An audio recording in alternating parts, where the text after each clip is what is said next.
Baik, terima kasih. Bismillahirrahmanirrahim. Sudah terdengar ya dengan baik suara saya ya? Baik, terima kasih. Bismillahirrahmanirrahim. Assalamualaikum warahmatullahi wabarakatuh. Alhamdulillahirabbil alamin, wassalatu wassalamu ala asrafil anbiya'i wal mursalin, habibana wa nabiyyana Muhammadin sallallahu alaihi wasallam wa ala alihi wa ashabihi wa man tabi'ahum bi ihsanin ila yaumiddin wa ba'd. Qala Allah Ta'ala fi kitabihil karim, a'udzu billahi minasyaitonir rajim. Bismillahirrahmanirrahim. Ya ayyuhalladzina amanu taqullaha wal tanzur nafsum ma qaddamat lighad wattaqullah innallaha khabirum bima ta'malun. Wa qala Rasulullah sallallahu alaihi wasallam fi riwayatin an Ibnu Sa'adin, innaka intadar warasataka aghniya'a khairum min antadharahum alatan yatakaffafunan nas. Wa qala Rasulullah sallallahu alaihi wasallam, idza matal insan in qata'a anhu amaluhu illa bi thalathatin, shadaqatul jariyah, al ilmu yuntafa'u bi, wa waladun saleh yad'u lah.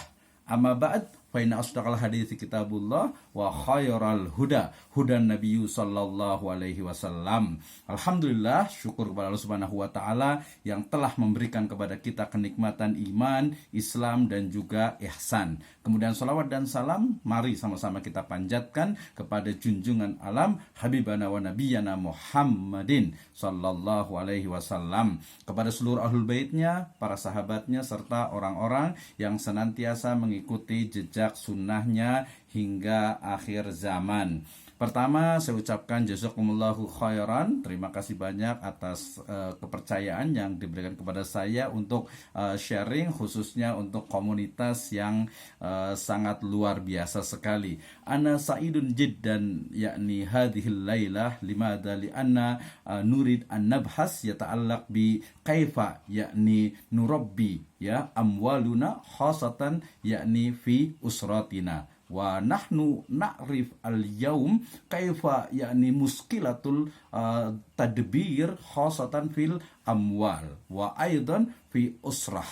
I'm very happy today, tonight, because we can meet here and we will talk about the part of our deen. I think our topic tonight is very important because we can how to manage our wealth in Islamic perspective. Alhamdulillah hatur nuhun kangge sadayana, khususna panitia di pengajian dan forum kajian atau forum komunikasi dari Majelis Taklim ini. Baik, hari ini, malam ini kita akan berbicara tentang hal yang terkait dengan din ya atau agama kita. Ini topik yang sangat menarik. Kenapa? Karena selama ini ketika berbicara tentang ekonomi, ketika berbicara tentang bisnis, selalunya dikaitkannya itu hanya dengan etika, selalu dikaitkannya itu dengan pekerjaan dan lain sebagainya. Sehingga saya awali kajian hari ini dengan firman Allah Subhanahu wa taala dalam surat Al-Hasr ayat ke-18 ya. A'udzubillahi minasyaitonirrajim.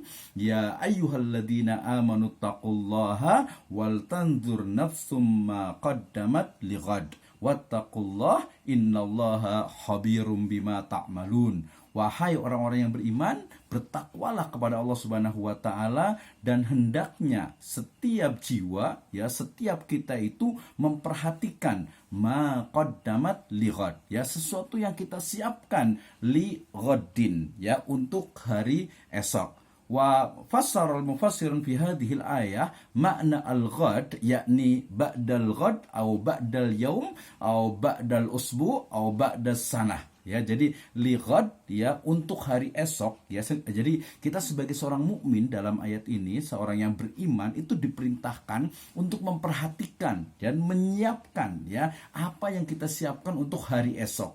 Hari esok dalam ayat ini bisa bermakna ba'dal yaum tomorrow setelah hari ini, kemudian juga bisa pekan depan, bisa bulan depan, bisa tahun depan, bisa 5 tahun yang akan datang, bisa 10 yang akan datang, yakni fi akhirah, ba'dal hayat, setelah kematian. Dan innallaha khabirum bima ta'malun. Allah Subhanahu wa taala itu mengetahui apa yang kita kerjakan.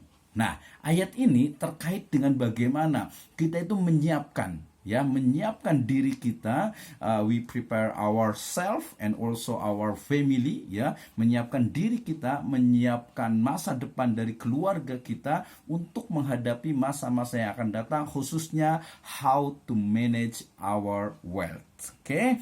Dan kita diingatkan dengan firman Allah Subhanahu wa taala, dan juga ini adalah hadis dari Nabi sallallahu alaihi wasallam, hadis riwayat Bukhari. Ini diriwayatkan dari Abu Sa'id Al-Khudri, ketika beliau akan meninggal dunia, kemudian Nabi sallallahu alaihi wasallam bersabda, innaka intadhar warasataka aghniya'a khairun min antadharrahum alatan yatakaffafunan nas. Ya, seandainya engkau meninggalkan ahli warismu dalam keadaan kaya, itu lebih baik daripada engkau meninggalkan mereka dalam keadaan miskin papa, meminta-minta kepada manusia.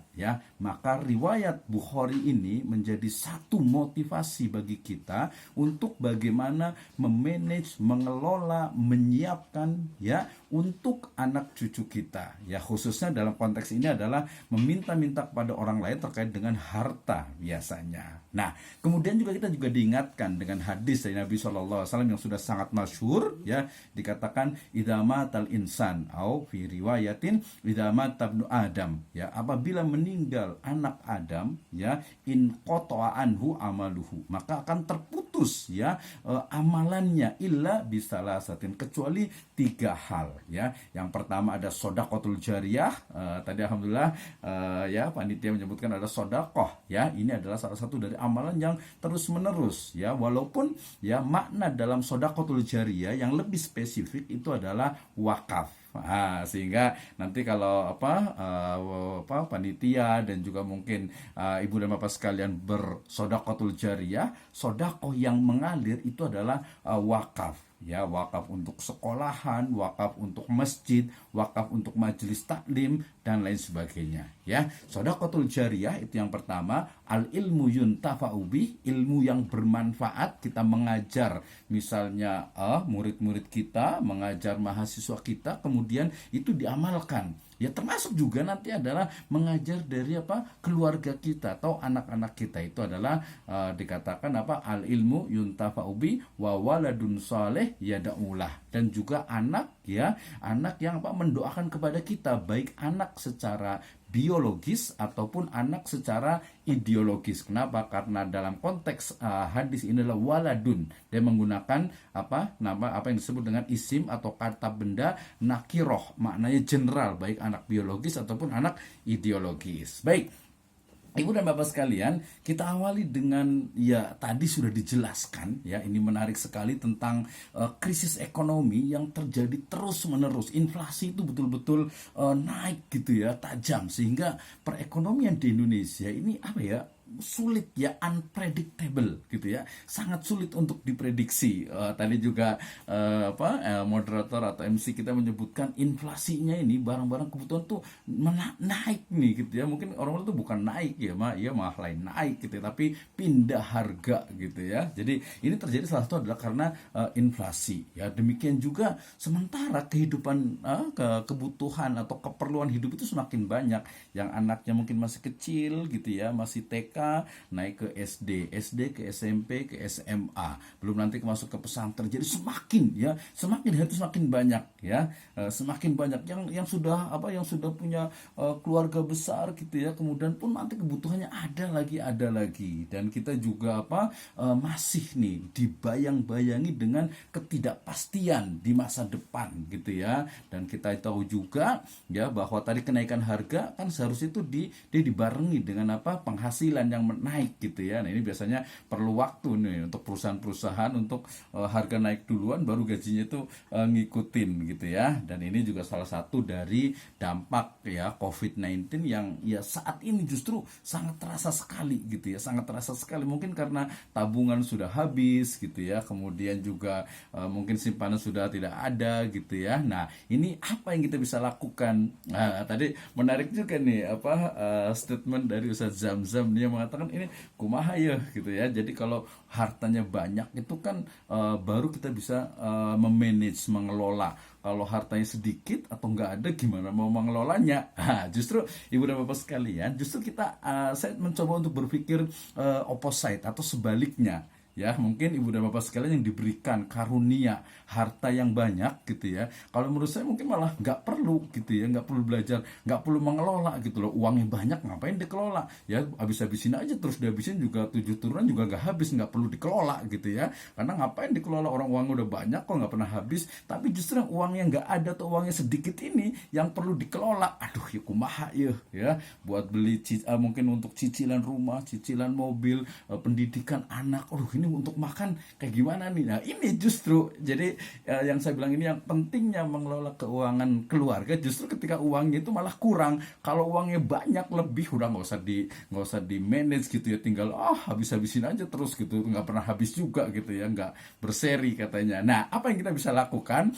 The first answer ya tentu saja solusi Islami ini sangat normatif sekali. Pertama adalah wa tawakkal 'alallah wa may yatawakkal 'alallah fa huwa hasbuh ya, wa yaj'alu min khairi la yahtasib ya. Jadi ketika banyak terjadi persoalan dalam keluarga, dalam keuangan keluarga, maka ya pertama adalah tawakal kepada Allah Subhanahu wa taala.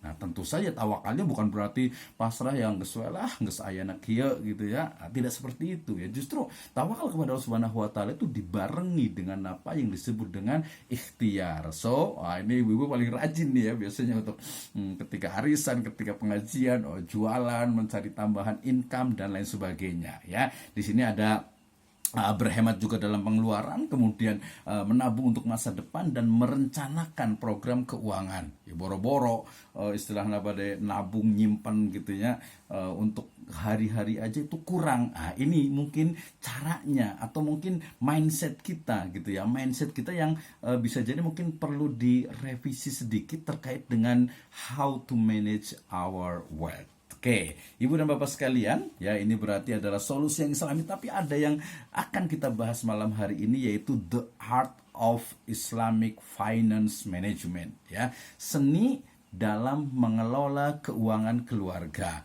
Namely art, ya saya menyebutnya dengan seni karena di sana itu butuh sentuhan yang bukan hanya logis, ya, bukan hanya sistematis, bukan hanya empiris, tapi perlu adanya pendekatan-pendekatan Islamic worldview, ya, Islamic finance, sehingga saya menyebutnya dengan the art of family finance management. Seperti apa? Kita akan bahas, ibu dan bapak sekalian, ya, ketika berbicara tentang pengelolaan keuangan keluarga ini dalam kajian-kajian finance itu ada dua. Yang pertama adalah Islamic wealth management dengan Islamic financial planning. Ya, yang kita bahas sekarang itu adalah Islamic wealth management. Ini menjadi satu bidang yang sangat familiar sekali, sangat famous sekali di negara-negara modern gitu ya. Nah, apa itu Islamic wealth management? Yaitu mengelola model, ya, mengelola harta berdasarkan syariat Islam yang merujuk kepada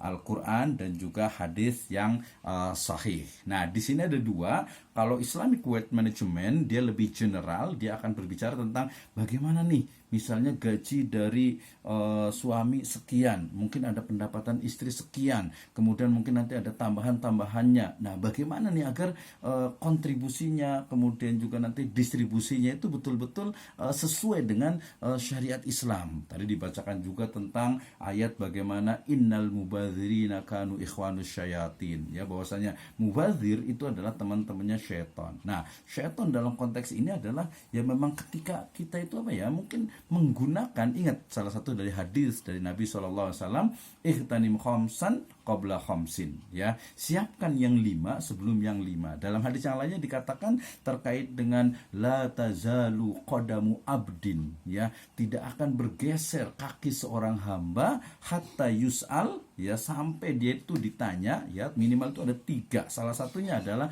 an malihi, tentang hartanya, min aina iktasaba, ya, dari mana harta itu diperoleh, wa fi aina, ya, atau wa fima anfaqo, dan kemana harta itu didistribusikan. So kita bicara tentang Islamic Wealth Management atau pengelolaan harta secara Islami. Mana dasarnya? Oh, ternyata ada, Ibu dan Bapak sekalian, ya. Yang pertama adalah surat An-Nisa ayat ke-5 dan juga Al-Isra ayat ke-26 dan 27. Saya bacakan pertama di surat An-Nisa ayat ke-5. A'udzubillahi minasyaitonirrajim. Bismillahirrahmanirrahim. Wala tu'tus sufaha amwalakumul lati ja'alallahu lakum qiyama warzuquhum fiha waqsuhum wa qulu lahum qawlam ma'rufa. Dan janganlah kamu serahkan kepada orang-orang yang belum sempurna akalnya harta, ya, mereka yang ada dalam kekuasaanmu yang dijadikan oleh Allah Subhanahu wa taala sebagai pokok kehidupan. Berilah mereka belanja, berilah mereka pakaian, dan ucapkanlah kepada mereka qaulam ma'rufa, kata-kata yang baik, ya. Konteks dari ayat ini adalah terkait dengan bagaimana mengelola uang itu, ya, itu harus diberikan kepada orang-orang yang bisa dikatakan itu sempurna akalnya. Sempurna akalnya dalam hal ini berarti dia sudah dewasa, gitu ya. Ya, kalau berikan misalnya uang jajan, kemudian juga mungkin untuk keperluan-keperluan yang kecil dan sebagainya, ya itu tidak ada masalah. Tapi kemudian memberikannya atau memberikan keluasan untuk mengelolanya, ini menjadi satu hal, ya, yang bertentangan dengan An-Nisa ayat ke-5. Kemudian juga di surat Al-Isra, ya, ayat ke-26 dan 27, Allah Subhanahu wa taala berfirman, a'udzubillahi minasyaitonirrajim, wa atidzal qurba haqqahu wal miskina wabnas sabil wala tubadzir tabdzira innal mubadzirina kanu ikhwanas syayatin wa kana syaitanu lirabbih kafura, ya, bahwasanya dan berikanlah kepada keluarga-keluarga yang dekat akan haknya. Ini Ibu dan Bapak sekalian, kadang kita itu agak sedikit ini, ya, mungkin pemahaman terhadap zawil kurba atau zal kurba atau kerabat, ya. Nah, kita itu pertama itu, ya, nanti terkait dengan infak, ya. Yang utama itu adalah kerabat. Kerabat itu adalah keluarga dekat kita. Hak mereka harus diberikan, ya. Kemudian juga fakir miskin, kemudian ibnu sabil, ya. Kemudian dilarang kita untuk menghambur-hamburkan. Nanti seperti apa?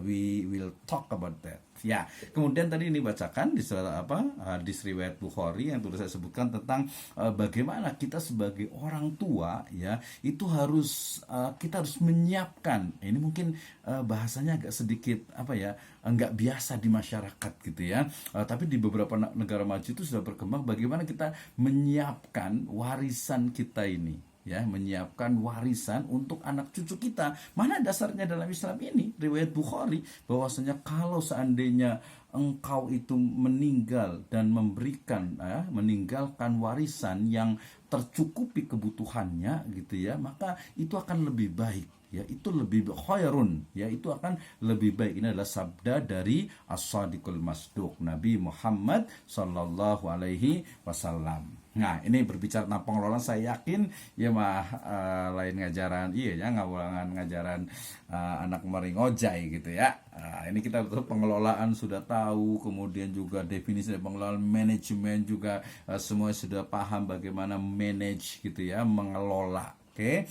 Nah, berarti Islamic Wealth Management itu adalah pengelolaan, ya, kekayaan atau harta berdasarkan nilai-nilai Islam. Nanti kalau Islamic Financial Planning itu adalah perencanaan keuangan secara Islami. Perbedaannya di mana, ya? Kalau wealth management berarti kita betul-betul mengelola, dari mulai kita harus paham harta itu seperti apa sebenarnya dalam Islam. Kemudian bagaimana dikelolanya, mana yang halal, mana yang haram. Kalau mau investasi itu seperti apa, kalau kita mungkin menggunakan jasa dari lembaga keuangan syariah syariah itu, lembaga keuangan itu seperti apa, atau mungkin kalau kita ada perlu, kita punya keahlian tapi tidak memiliki harta, kita bisa menggunakan mudoroba atau murobaha, atau mungkin ketika kita betul-betul perlu sekali, kita boleh menggadaikan mungkin emas atau juga harta kita yang bisa digadaikan. Nah, seperti itu. Jadi dalam konteks mengelola keuangan keluarga. Baik, Ibu dan Bapak sekalian,